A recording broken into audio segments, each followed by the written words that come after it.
Walang gamit na kalan, pero pwedeng-pwede kang magluto ng kanin at ulam. Nagulat ako na meron na palang gantong mga meal packs dito sa Pilipinas ngayon. Kasi dati nabigyan lang ako nito ng friend ko na Korean.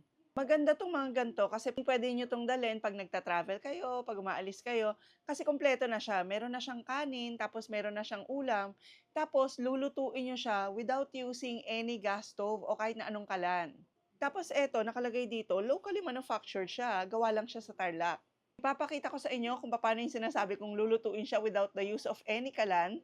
Braised beef yung kinuha nating meal. Ang ganda pa ng lalagyan niya, ha?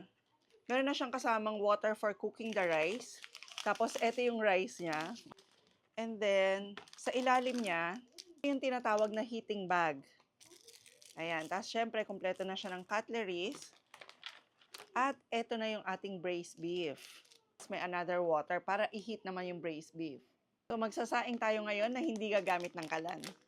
So, ilagay na natin dito yung ating rice. Then, yung water. So, ilalagay na natin ngayon yung ulam dito sa gilid. Ilagay lang natin tong heating bag dito sa ilalim. Tapos, ilagay natin yung ating water.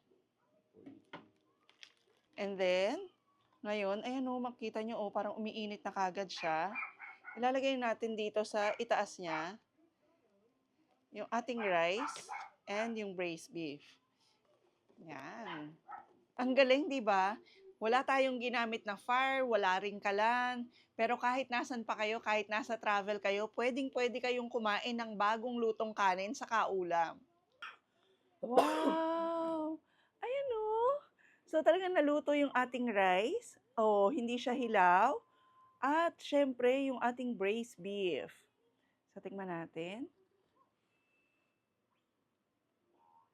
O, di ba?